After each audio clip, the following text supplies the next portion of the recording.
como a internet pode nos ajudar ou talvez nos atrapalhar no processo de falar inglês.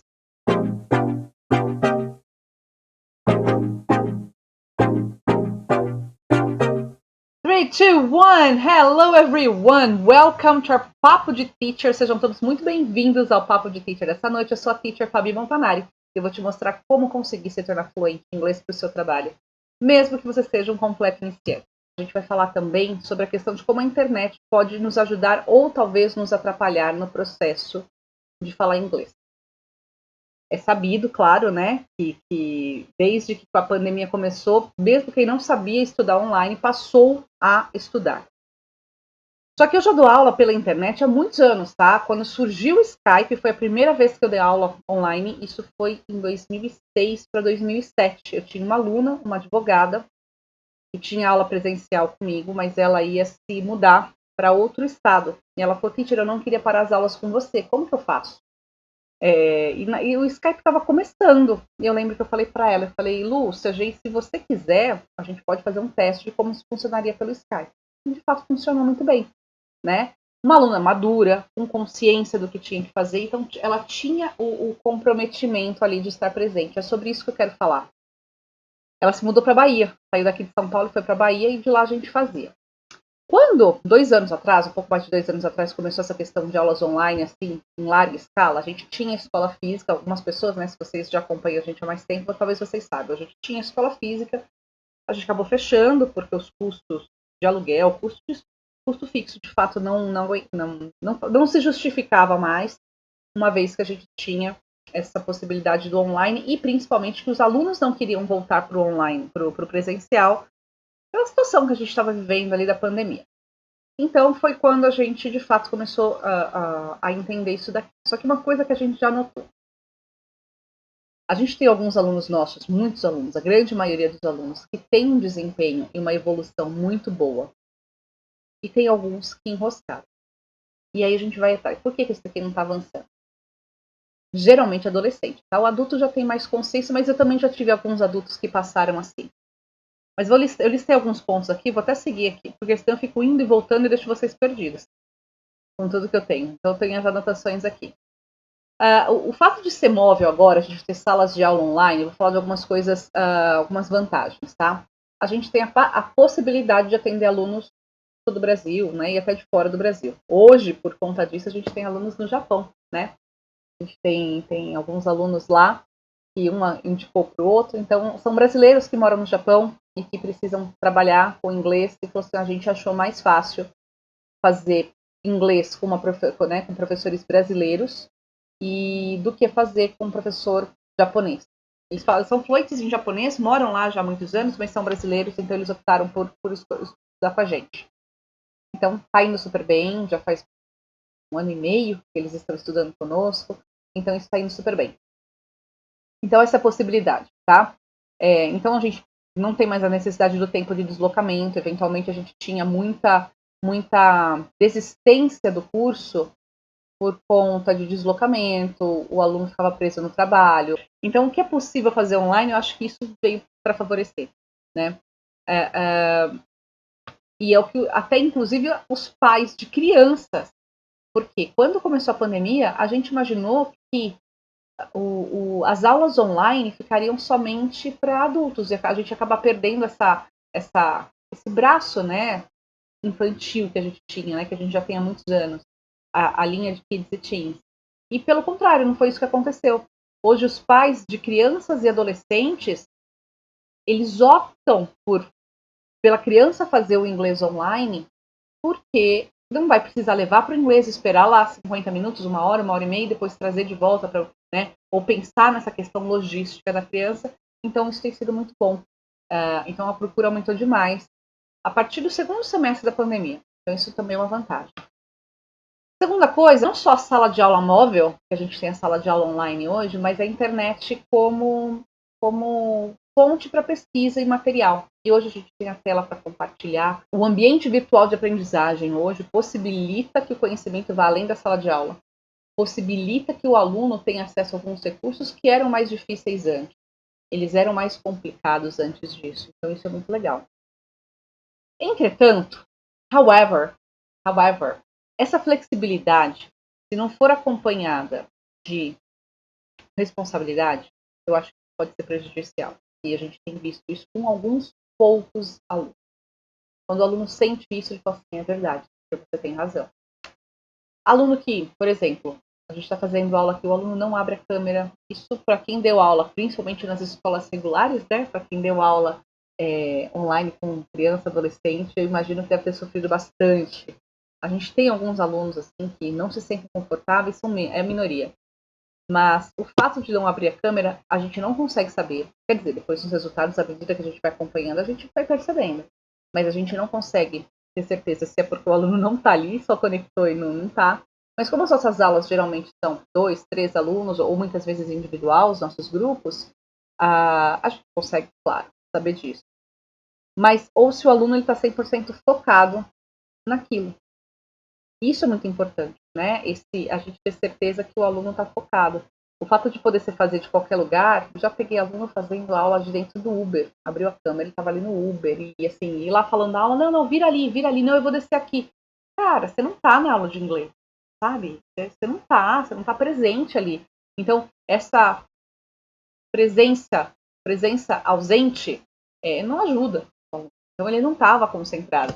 Isso é uma parte, todo início de aula, eu ajudo o aluno, eu acho muito importante um processo que ele dura 5 minutos no máximo da aula, mas é trazer o aluno do ambiente que ele estava. Então o aluno trabalhou, ele estava no trânsito, ele teve algum problema, tudo, mas ele vai ter 1 hora de aula.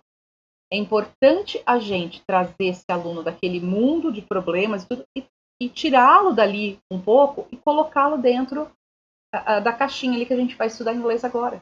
É importante ajudar o aluno a fazer essa transição. Quando a gente está na sala de aula, fica um pouco mais fácil. Quando a gente está no remoto, se eu estou aqui, se o aluno está com a câmera aberta, está sentado aqui na minha frente no ambiente adequado, ainda que seja através de uma tela, a gente fica, ele vai melhor. Mas, se o aluno está feito em Uber, por exemplo, qual o grau de concentração dele? Eu entendo que talvez tenha sido uma emergência, e está ok. Mas o fato é quando o aluno não vê problema nisso. Ah, não, eu faço de qualquer lugar. Faço de qualquer lugar. Então, né, não rola dessa maneira, né? O aproveitamento cai demais. Então, eu sempre oriento o aluno que, por exemplo, até lição de casa, a gente fala homework, home, é em casa. Não é, sei lá, no carro, não é 2 minutos antes de começar a aula. Então, existe um processo de fazer a homework que é importante. Então, a gente precisa respeitar esse processo, tá? Então, nesse sentido, essa flexibilidade pode atrapalhar um estudante, qualquer que seja, porque ele não vai estar concentrado naquilo que ele precisa. E aprender um idioma é um processo ativo. Sempre falo isso. Não é um processo passivo, que eu só vou sentar e vou ouvir informação e por algum milagre essa informação um dia vai sair da minha boca falando inglês perfeito. Não é assim que vai acontecer. Tá? O processo ativo significa que eu tenho que prestar atenção, criar as conexões dentro da minha cabeça, até para eu poder ter dúvida. Para que eu tendo dúvida, eu consiga, de fato, avançar nisso daí. Pontuar para o professor, né? Buscar esclarecer aquela dúvida, e isso é o processo de aprendizagem. Então, idiomas é um processo, exige uma postura muito ativa para que o aluno consiga, de fato, ter resultados mais rápidos. Right?